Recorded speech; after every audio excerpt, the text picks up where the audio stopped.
ඕකේ. එතකොට පුතාට මතකද 10 වසරේ දෙවැනි පාඩමේ පුතා වේගය හොයන සමීකරණයක් ඉගෙන ගත්තා. වේගය හොයන සමීකරණයක්. මොකද්ද පුතේ වේගය හොයන සමීකරණය? පුතා 10 වසරේ දෙවැනි පාඩමේ ඉගෙන ගත්ත වේගය හොයන සමීකරණය. කාට හරි මතක නම් කියන්න. 10 වසරේ දෙවැනි පාඩමේ පුතා වේගය හොයන සමීකරණයක් ඉගෙන ගත්තා. මම අහන්නේ ඒ සමීකරණය මොකක්ද? වේගය සමානයි දුර බෙදීම කාලය. අන්න හරි නියමයි. වේගය සමානයි දුර බෙදීම කාලය. මේ සමීකරණය දිහා බලාගෙන ඔයා වේගය කියන එක හඳුන්වනවා, අර්ථ දක්වනවා. right? සමීකරණය දිහා බලාගෙන කොහොමද වේගය අර්ථ දක්වන්නේ? අපි කියන්නේ ඒකක කාලයකදී ගමන් කරන දුර වේගයයි. එහෙමනේ කියන්නේ. right? මොකද්ද වේගය කියන්නේ? ඒකක කාලයකදී ගමන් කරන දුර වේගය නම් වේ. ඒතර මුකුත් කටපාඩම් කරන්න දෙයක් නැහැ. සමීකරණය මතක නම් සමීකරණය දිහා බලාගෙන වේගය කියන එක හඳුන්වන්න පුළුවන්. කොහොමද වේගය කියන එක හඳුන්වන්නේ? ඒකක කාලයකදී ගමන් කරන දුර වේගයයි. ඒකක කාලයකදී ගමන් කරන දුර වේගයයි. right? ඒතර තරංගයක වේගය කියන්නේ ඕකම තමයි. මොකද තරංගයක වේගය කියන්නේ තරංගයක් ඒකක කාලයකදී ගමන් කරන දුර. කිසියම් තරංගයක් ඒකක කාලයකදී ගමන් කරන දුර එම තරංගයේ වේගය නම් වේ. ඔක තමයි වේගය සම්බන්ධ හැඳින්වීම. හැබැයි පුතේ තරංගවල වේගය සම්බන්ධයෙන් වෙනම සමීකරණයක් තියෙනවා. මොකද්ද සමීකරණය? v සමානයි f ලැම්ඩා. තරංගවල වේගය සම්බන්ධයෙන් වෙනම සමීකරණයක් තියෙනවා. මොකද්ද සමීකරණය? v සමානයි f ලැම්ඩා. දැන් මෙතන v කියන්නේ වේගය. වේගය නැත්නම් ප්‍රවේගය. කොහොම කිව්වත් කමක් නැහැ. වේගය. ඒකකය ms ඍණ 1. ඒකකය ms ඍණ 1. ඊට පස්සේ පුතේ f කියන්නේ සංඛ්‍යාතය. ඒ අදාළ තරංගයේ සංඛ්‍යාතය. f කියලා අපි සංකේත කරනවා. ඉතින් ලැම්ඩා කියන්නේ තරංග ආයාම. තරංග ආයාමය අපි ලැම්ඩා තරංග ආයාමයේ ඒකකය මීටර. තරංග ආයාමයේ ඒකකය මීටර. මේක තමයි සමීකරණය. හැබැයි හොඳට මතක තියාගන්න. මේ සමීකරණය අරන් තියෙන මේ සමීකරණය. මොකද වේගයට එක එක සමීකරණ තියෙන විදියක් නැහැ. වේගයට මේ ලෝකේ තියෙන සමීකරණ එකයි. මොකද්ද වේග වල සමීකරණය? වේගය සමානයි දුර බෙදීම කාලය. හොඳට මතක තියාගන්න මේ සමීකරණයෙන් තමයි මේ සමීකරණය අරන් තියෙන්නේ. ගන්න හැටි ගැන ඔයාට පාඩමේ ලොකුවට කියලා දෙන්න නැහැ. හැබැයි පොඩි ඉඟියක් තියෙනවා. එක වාක්‍යයක් තියෙනවා. ඒ වාක්‍ය මෙන්න මෙහෙමයි කියන්නේ. right? ඉතින් මම ඒ වාක්‍ය පෙන්නන්න ඔයාලට. ඒ වාක්‍ය මෙන්න මෙහෙම කතාවක් කියනවා. මේ බලන්නකෝ. මෙන්න වාක්‍ය. තප්පර එකකදී තරංගය ගමන් කරන දුර තරංගයේ වේගය නම් වේ. ඒක හරි. ඒ සාමාන්‍ය හැඳින්වීමනේ. ඒකක කාලයකදී තරංගයක් ගමන් කරන දුර තරංගයේ වේගය නම් වේ. සාමාන්‍ය වේගය හැඳින්වීම.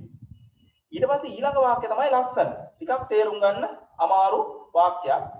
තරංගයක් එක් ආවර්ත කාලයක් t තුලදී තරංග ආයාමයට සමාන දුරක් ගමන් කරයි. ඔන්න කතාව. ටිකක් කරකැවලා අතෑරියා වගේ කේස් එකක් තියෙනව නේද? මම කියලා දෙන්නම්. ලොකු දෙයක් නෙවෙයි ඔය කියන්නේ. දැන් මේ තියෙන්නේ තරංගයන්නේ. මේ තියෙන්නේ තරංගය. හරි. දැන් මේ තරංගයේ මෙන්න මෙතන ඉඳන් මෙතනට දුරට මොකක් කියලාද කියන්නේ? මෙතන ඉඳන් මෙතනට දුරට මොකක් කියලාද කියන්නේ? කා කියන්නේ? පුළුවන්. ඔයා දන්නවා.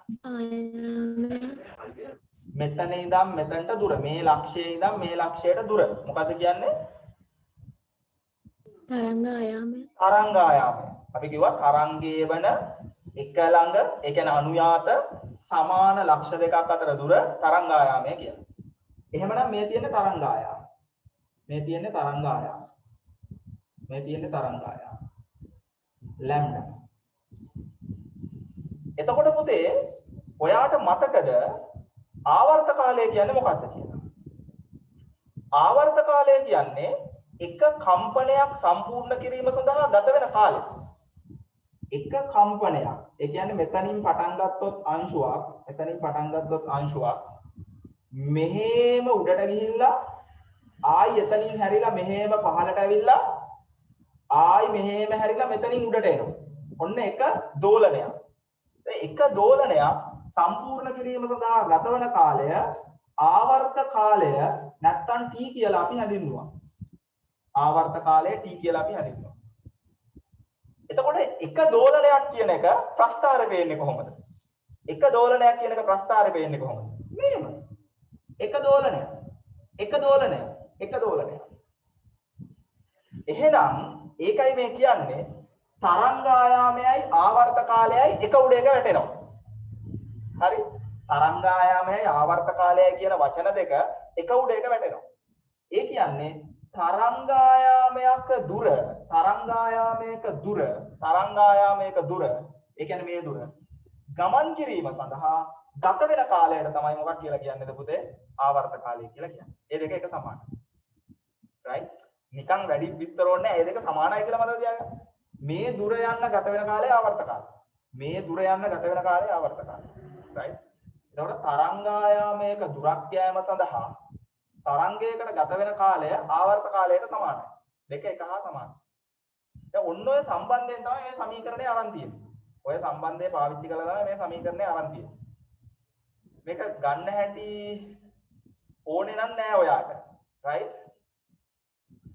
නිකමට කියන්නම් ඔළුවට ගියේ නැත්තම් වැඩි බරක් කරගන්න එපා. මම කියලා දෙන්නම් මේ සමීකරණය ගන්න හැටි. ඒක ඔයාට විෂය නිර්දේශයේ ලොකුවට නෑ. හැබැයි මේ අවබෝධය තියෙන්න ඕනේ ඔයාට. තරංග ආයාමයක දුරයි ආවර්ත කාලය එක හා සමානයි. නැත්තම් තරංග ආයාමයක දුර ගමන් කිරීම සඳහා ගත වන කාලය ආවර්ත කාලය කියලා අවබෝධය තියෙන්න ඕනේ. හැබැයි මේකෙන් මේක එන හැටි ඒ හැටි නෑ. හරි. දැන් මම අරන් පෙන්නන්නම්. දැන් ඔන්න සමීකරණය. මොකද්ද සමීකරණය? වේගය සමානයි දුර බෙදීම කාලය. හරි. ඕකනේ සමීකරණය. දැන් අපි මේ දුර ගැන තමයි හිතන්නේ. දුර කීයද? දුර කොච්චරයිද? මේ දුර ලැම්ඩානේ තරංග ආයාම. මේ දුර ලැම්ඩා තරංග ආයාම. ලිව්ව ලැම්ඩා කියලා. බෙදීම. ගත වූ කාලය ආවර්ත කාලය. ඇයි මෙතන නම් මෙතනට යන ගත වෙන කාලය ආවර්ත කාලය කියලා මම කිව්වා. t. මෙන්න v සමානයි ලැම්ඩා බෙදීම t කියලා සමීකරණයක් එනවා. v සමානයි ලැම්ඩා බෙදීම t. ඔයාට මතකද මෙන්න මෙහෙම සමීකරණයක් අපි ඊයේ ඉගෙන ගත්තා. ඊයේ මේ පෙරේදා. f සමානයි 1ට d කියලා. f සමානයි 1ට d කියලා එකක් ඉගෙන ගත්තා. මම මේ සමීකරණය නැවත ලියනවා මෙහෙම. v සමානයි ලැම්ඩා ගුණ කිරීම 1ට d.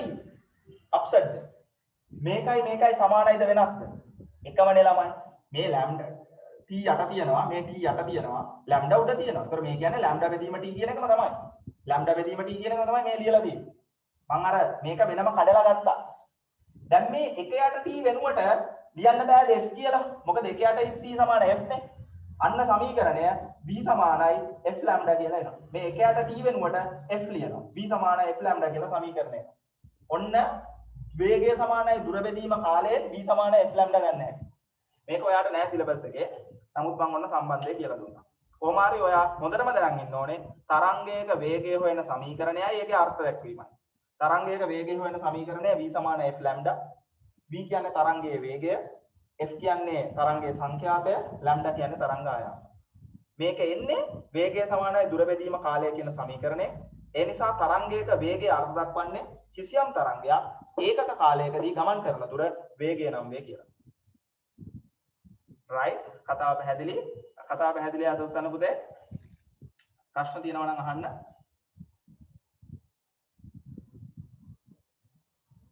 right. හරි. ප්‍රශ්න තියෙනවා නම් අහන්න පුළුවන් කට්ටියට. හොඳයි. දැන් අපි මේකෙන් ගාණක් දෙකක් හදමු. right? මේකෙන් ගාණක් right. හරි. එහෙනම් පුතේ අපි ධ්වනිය ගැන කතා කරන්න පටන් ගමු. ඔන්න විස්තරේ මම ටෙක්ස්ට් බුක් එක පෙන්නන්නම්. පෙළපොත ඕන් තියෙනවා පෙළපොත. අපි විද්‍යුත් චුම්බක තරංග ගැන කලින් කතා කරපු නිසා අපිට ඊළඟට එන්න තියෙන්නේ කෙලින්ම ධ්වනියට. මුලින්ම මට මතක් කරලා දෙන්න ධ්වනිය කියන්නේ මොන තරංගයක්ද කියලා. අපි තරංග මේ පාඩම පටන් ගන්නකොට තරංග වර්ග කළා. right? එතෙන්දී අපි කිව්වා තරංග ප්‍රධාන වර්ග දෙකයි යාන්ත්‍රික තරංග සහ විද්‍යුත් චුම්බක තරංග කියලා. ධ්වනිය කියන්නේ යාන්ත්‍රික තරංගයක්ද විද්‍යුත් චුම්බක තරංගයක්ද? මොකද කියන්නේ? යාන්ත්‍රික තරංගය. ධ්වනිය කියන්නේ යාන්ත්‍රික තරංගයක්. ඒ කියන්නේ ධ්වනිය සම්ප්‍රේෂණය වීම සඳහා මාධ්‍යයක් අත්‍යවශ්‍යයි. එක්ක ඝන මාධ්‍යයක් ඕනේ, එක්ක ද්‍රව මාධ්‍යයක් ඕනේ, එක්ක වායු මාධ්‍යයක් ඕනේ. ඕවෙන් එකක් ඕනෙමයි ධ්වනිය සම්ප්‍රේෂණය සඳහා. ඊට පස්සේ පුතේ ඔයා දන්නවද ඔය මාධ්‍ය තුනෙන් ධ්වනිය හොඳටම යන්නේ මොකේද කියලා? ඝන මාධ්‍යවලද, ද්‍රව මාධ්‍යවලද, වායු මාධ්‍යවලද? මාධ්‍යයක් නැත්තම් ධ්වනියට යන්න බෑ. හොඳටම ධ්වනිය යන්නේ ඝන ඔස්සේද, ද්‍රව ඔස්සේද, වායු ඔස්සේද? මොකද කියන්නේ? ඝන ඝන ඔස්සේ. වේගය මගේ මතකයේ හැටියට තප්පරයට මීටර් 5000ක් 5400ක් විතර වෙනවා. right? තප්පරයට මීටර්. එතකොට දෙවනියට ද්‍රව ඔස්සේ තප්පරයට මීටර 1400ක් විතර වෙනවා. වායු ඔස්සේ තප්පරයට මීටර 330ක්. තප්පරයට මීටර 330යි. ඉතාම අඩු වගේ. ඉතාම අඩු වගේ. එතකොට පැහැදිලි වාතයේ ඔස්සේ ධ්වනිය යන්නේ හරි අමාරුයි. ඊට වඩා හොඳට ද්‍රවවල යනවා. ද්‍රවවලටත් වඩා හොඳට ඝනවල යනවා. ඊට පස්සේ මේ ලෝකේ ඕනම ධ්වනියක් උපදින්න පුතේ කම්පනයක් නිසා. ඕනම ධ්වනියක් උපදින්නේ කම්පනයක් නිසා. right? දැන් මගේ කටහඬ උපදින්නේ කම්පනයක් නිසා. මෙතන තියෙනවා ස්වර තන්ත්‍ර කියලා જાතිය. ඒ ස්වර තන්ත්‍ර කම්පණය වෙනකොට තමයි කටහඬ උපදින්නේ. right? අපි මේ කම්පණයට බාධා කළොත් කටහඬ හරියට උපදින්නේ නැහැ. කොහොම බලන්න මොකද වෙන්නේ කියලා. කොහොම මොකද වෙන්නේ? කටහඬ සම්පූර්ණයෙන් වෙනස් වෙනවා. ඇයි දන්නවද වෙනස් වුනේ? මම බාධා කරා. මම මෙතන තියෙන ස්වර තන්ත්‍ර කම්පණයට බාධා කරා. කතා කරන ගමන් බෙල්ලට අත තියලා බලන්න මෙතන හොඳට තේරෙනවා කම්පණය වෙනවා කියලා. මෙතන තියෙනවා ස්වර තන්ත්‍ර. ඒ ස්වර තන්ත්‍ර කම්පණය වෙලා තමයි මිනිස්යාගේ කටහඬ උපදන්නේ. අපි මේ කම්පණයට බාධා කළොත් හඬ උපදින එක හරියට වෙන්නේ නැහැ. එතකොට අපි විතරක් නෙවෙයිනේ හඬ උපදවන්නේ. සත්තු විවිධ සතුන් හඬ උපදවන. ඒ හැම සතෙක්ම හඬ උපදවන්නේ මොකක් හෝ ශරීර කොටසක් කම්පණය කළා. මොකක් හෝ ශරීර කොටසක් කම්පණය කළා. ඊට පස්සේ මේ මැඩියාගේ තියෙනවලු මුඛය පතුලේ පිහිටි ඇදුණු පටල දෙකක්.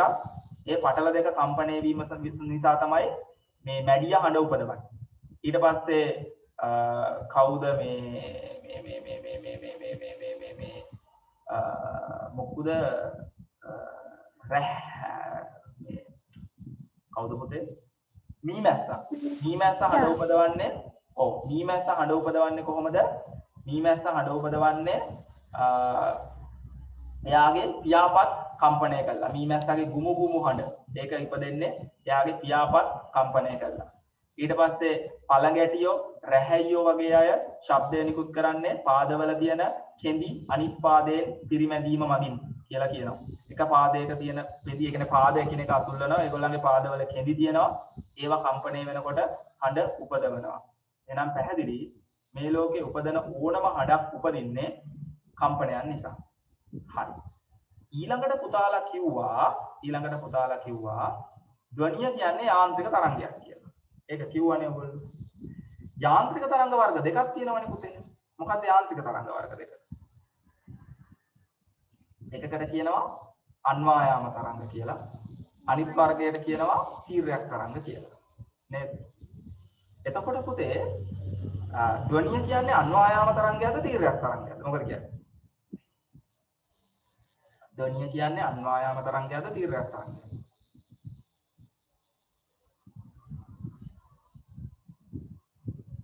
තීරයක් තරංග. ඔව්. ඉන්න මම පෙන්නන්න. ඔයාලට මතක ඇති කියලා හිතනවා අන්වායාම තරංගයි තීර්යක් තරංගයි මම ආයෙ පෙන්නන්නම්. මේ තියෙන්නේ. මේක තීර්යක් තරංගයක්. ඒ කියන්නේ තරංගය ගමන් කරන දිශාවට ලම්බකව තරංගය ගමන් කරන්නේ මේ පැත්තට ලම්බකව මාධ්‍ය වන අංශු කම්පණය වෙනවා නම් ඒක තීර්යක් තරංගයක්. අපි තීර්යක් තරංග වලට උදාහරණයක් විදිහට කිව්වේ ජල තරංග. right? තරංගය මේ තියෙන තරංගය ගමන් කරන්නේ මේ පැත්තට අංශු කම්පණය වෙන උඩ පල්ලෙහා.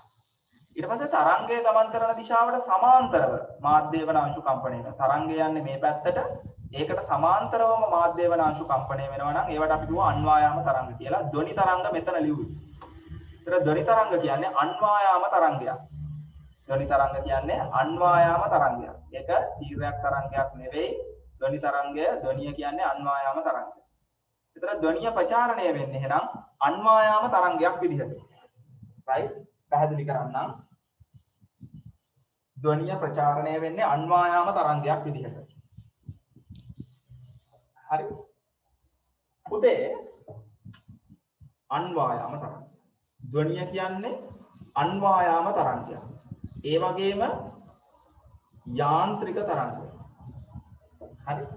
යාන්ත්‍රික තරංගයක් අන්වායාම තරංගයක්. මේ තියෙන්නේ සාමාන්‍ය අවස්ථාවේ වාතය. නිකන් සාමාන්‍ය වාතාංශු තියෙන විදිහ. වාතාංශු වාතය පුරා ඒකාකාරව හැතිරිලා තියෙනවා. හරි? මේ පැත්තේ ඉන්නවා නිරීක්ෂකයෙක්. මේ තින්නේ කටත් අරගෙන. right?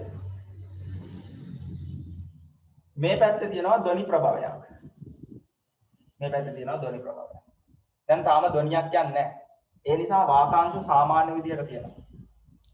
ඊට පස්සේ මේ ධ්වනි ප්‍රභවය නාද කරනවා. මේ ධ්වනි ප්‍රභවය නාද කරනවා.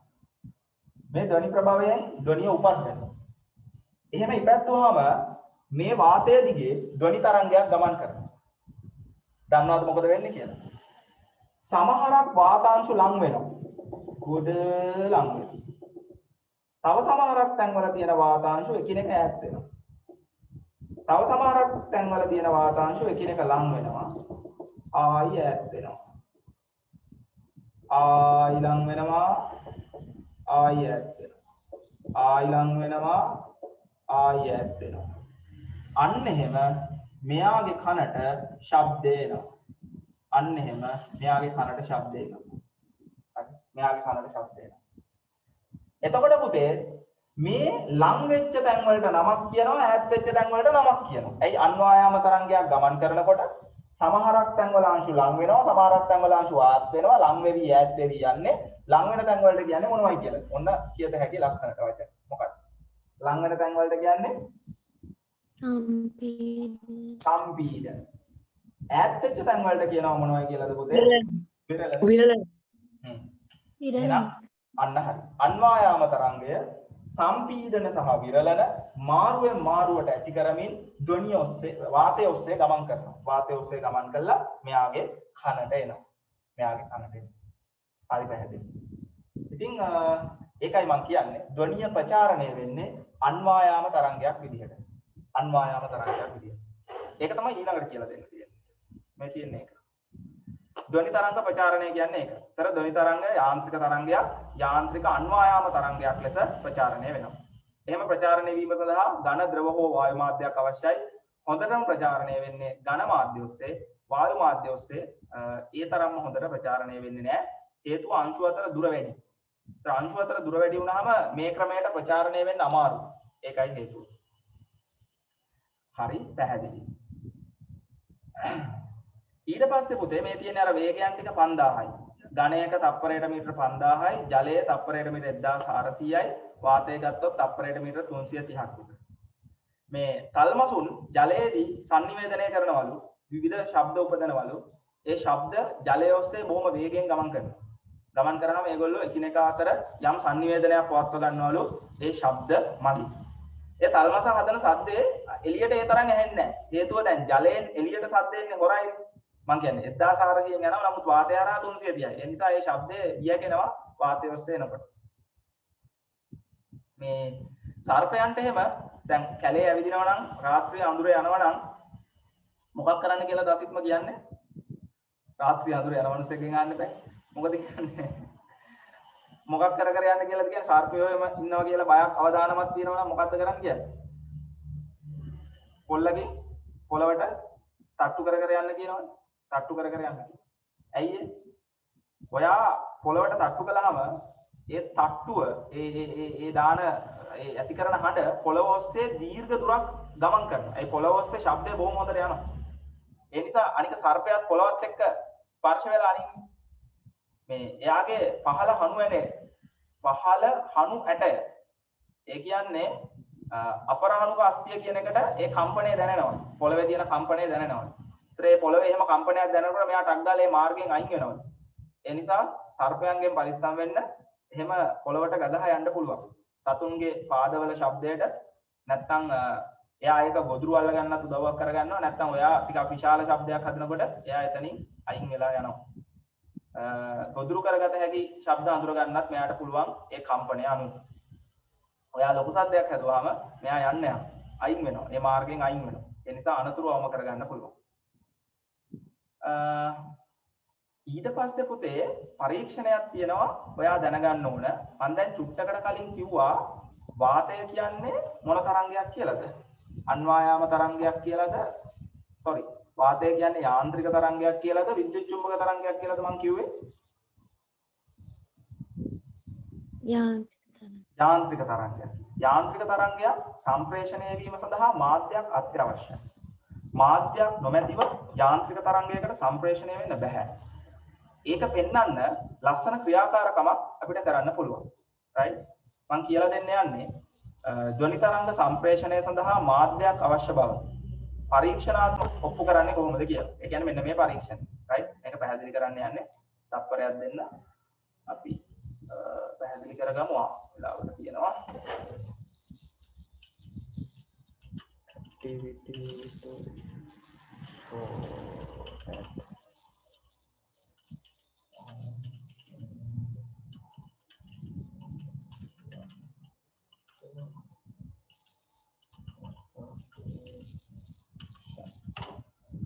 right.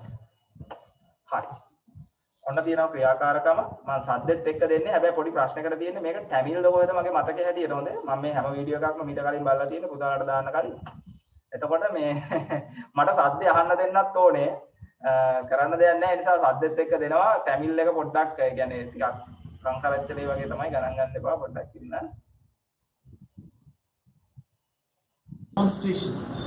I want to show you that sound requires a medium for its propagation. Sound requires a medium for its propagation. Let us see that. And in this, what I have taken is, I have taken a plastic jar. ඔකට කියනවා bell ජාර් කියලා. Bell ජාර් කියලා. එහා මෙහා පේන එකක් ඔයාලා සිංහල වචන කියන්න ඕනේ මේ ගණ්ඨාසරාව. ගණ්ඨාසරාව කියලා ඔකට කියනවා. ගණ්ඨාසරාව. ඒත් ගණ්ඨාසරාව එහා මෙහා පේනවා. ඒකට රික්තක පොම්පයක් සම්බන්ධ කරලා තියෙනවා. මේකට කියන්නේ රික්තක පොම්පය කියලා. හරි? මේකට කියන්නේ රික්තක පොම්පය කියලා. මේක ඇතුලේ විදුලි සීනුවක් දාලා තියෙනවා. ඒතර විදුලිය සපයනකොට ඒ විදුලි සීනුව නාද වෙනවා. පුතාට ඒ නාද වෙන සද්දය අහගන්න පුළුවන්. ඊට පස්සේ කරන්නේ මේ රික්තක පොම්පය පාවිච්චි කරලා මේක ඇතුලේ තියෙන වාතය සම්පූර්ණයෙන් අයින් කරනවා. මේක මෙතනින් තියලා මේක ඇතුලේ තියෙන වාතය රික්තක පොම්පය පාවිච්චි කරලා සම්පූර්ණයෙන් අයින් කරනවා. එහෙම අයින් කරනකොට මේ සද්ද එන්නේ ඇහෙන්නේ නැතුව යනවා. එන්නේ ඇහෙන්නේ නැතුව කියලා එන්නේ ඇහෙන එක අඩු වෙලා අන්තිමට ඇහෙන්නේ නැතුවම යනවා. අන්තිමට ඇහෙන්නේ නැතුවම යනවා. හේතුව තමයි අර වාතය නැති එක. මෙතන පොඩි ප්‍රශ්නයක් තියෙනවා මේ වීඩියෝ එකේ. මේක විතරයි මට මේ ක්‍රියාකාරකමට හම්බුනේ මේ තව අඩුයි හරි අඩුයි මේ වගේ ප්‍රැක්ටිකලි මෙහෙම පෙන්නන එක. මේක පොඩි ප්‍රශ්නයක් තියෙනවා. දැන් මේ රික්තක පොම්පේ මෝටරේ වැඩ කරන සද්දෙත් ඇහෙනවා. ඒ ASසේ මේ බෙල් එක වැදෙන සද්දෙත් ඇහෙනවා. ඔය දෙක වෙන් කරලා අඳුර ගන්න ඕනේ නැත්නම් ඔයාලට හරියට මේක තේරෙන්නේ නැහැ මොකද්ද වෙන්නේ කියලා. මොකද මෝටරේ සද්ද දිගටම තියෙනවා. බෙල් එකේ සද්ද තමයි ඇහෙන්නේ නැතුව යන්නේ. මේ මෝටරේ මේ වෙන පැත්තට තියෙන ගන්න. ඒ නිසා බෙල් එකේ සද්ද තමයි ඇහෙන්නේ නැතුව යන්නේ. ඒ නිසා පොඩ්ඩක් වීඩියෝ එක බලද්දී අර මෝටරේ සද්දේ බෙල් එකේ සද්දේ වෙන් කරලා අඳුර ගන්න උත්සාහ කරන්න. right? හරි.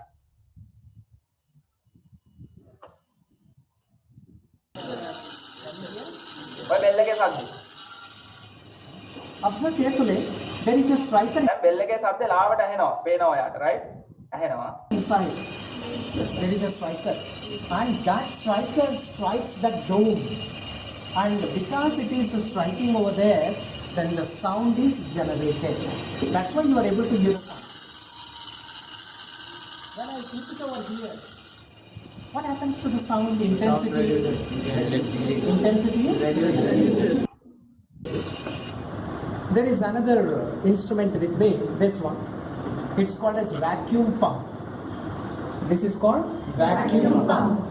And this vacuum pump is connected to this disc, a table. And here there is a small bolt. What happens is whenever I operate this, then to take up. So we are able it is going to take it. Right? Now shall we start the demonstration? Yes, sir. Okay, fine.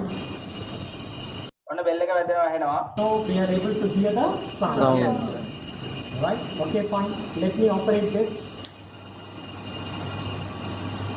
Hold it. Right. දැන් දැන් තාමත් ඔයාලට bell එක වැදෙනවා ඇහෙනවා. You need to observe. You need to listen carefully. You need to listen carefully. What happens to the sound intensity? Slowly Decrease, isn't it? But of course, this is like this motor is making some sound. Ignore this. You concentrate only on the sound. මේ bell කියලා තාම වදිනවා පේනවා. මම මෙතන ටික ටික කාලා වදිනවා. සද්දය ඇහෙනවා. හැබැයි ඇහෙන සද්ද දැන් එන්න අඩු වෙනවා. right? ඇහෙන සද්ද එන්න අඩු වෙනවා. Made by the bell. Bell එකේ සද්ද ගැන විතරක් අවධානය දෙන්න. මෝටරේ ගැන හිතන්න එපා. මෝටරේ සද්ද ඇහෙනවා බෑග්ග්‍රවුන්ඩ් එකේ. Is it? Are you able to hear any sound now? No, sir. What happened? And see the striker inside. Striker. Those who are very close. Can you see the striker striking? Yes, sir. ඔව් දැන් bell එක වදින සද්ද ඇහෙන්නේ නැහැ. ඔය බූ ගාලා පිටිපස්සෙන් ඇහෙන මෝටරේ සද්දය. right? But are you able to hear the sound outside? No, sir. Yeah. එතකොට සද්දේ උපදිනවා මේක ඇතුලේ බෙල් එක වදිනවා පේනවා තාම සද්දේ උපදිනවා හැබැයි උපදින සද්ද එළියට එන්නේ නැහැ මේ ළමයින්ට ඇහෙන්නේ නැහැ දැන් මේ ටීචර් අහනවා ඇහෙනවද කියලා ඒ ළමයි කියන ඇහෙන්නේ නැහැ කියලා ඒ කියන්නේ ඒගොල්ලන්ට එතනදී මෝටරේ සද්දේ බෙල් එකේ සද්දේ වෙන් කරගන්න ලේසි ඒගොල්ලෝ එතනනේ ඉන්නේ සයිට් එකේ ඉන්නකොට ලේසි දැන් මෙතනදී අපිට සමහර මේ පොඩි ගැටලුවක් තියෙන්න පුළුවන් අර බෑග්ග්‍රවුන්ඩ් එකේ ඇහෙන්නේ මෝටරේ සද්දේ බෙල් එකේ සද්ද නෙමෙයි ඒතර බෙල් එකේ සද්ද ඇහෙන්නේ බෙල් එක වදිනවා හැබැයි සද්ද ඇහෙන්නේ හේතුව ඒ සද්දෙට එන්න විදිහක් නැහැ මේක ඇතුලේ දැන් මොනව නැති නිසාද මේක ඇතුලේ මොනවද පුතේ නැත්තේ දැන් මොනවද නැත්තේ වාතය නැහැ මේක ඇතුලේ තිබ්බ වාතය ටික ඔක්කොම එළියට ඇදලා අයින් කරනවා මේ පොම්ප් එක මේකට කියන්නේ රික්තක පොම්ප් එක කියලා එතකොට මේක ඇතුලේ තියෙන වාතය ටික ඔක්කොම ඇදලා අයින් කරපු නිසා සද්දේ හැදුනත් ඒ සද්දෙට එන්න විදිහක් නැහැ මොකද සද්දෙට එන්න මාධ්‍යයක් ඕනේ දැන් මෙතන වාතය නැති නිසා එන්න විදිහක් නැහැ ඒ නිසා ඇහෙන්නේ නැහැ කතාව පැහැදිලි ආයත උස්සන්න පුතේ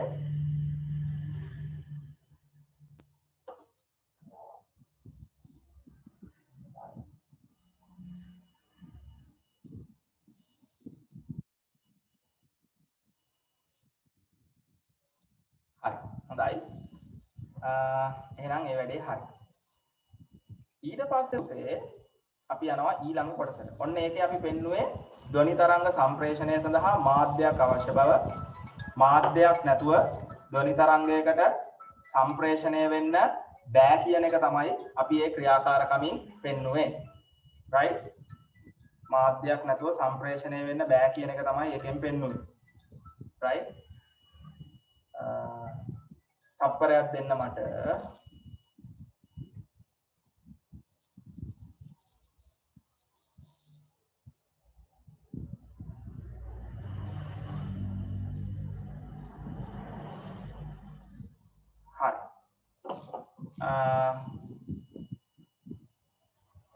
ඊට පස්සේ ධ්වනිය වේගය ඒක ගැනත් මම කිව්වා right ධ්වනිය වේගය ගැන මම කිව්වා ධ්වනිය වාතය තුල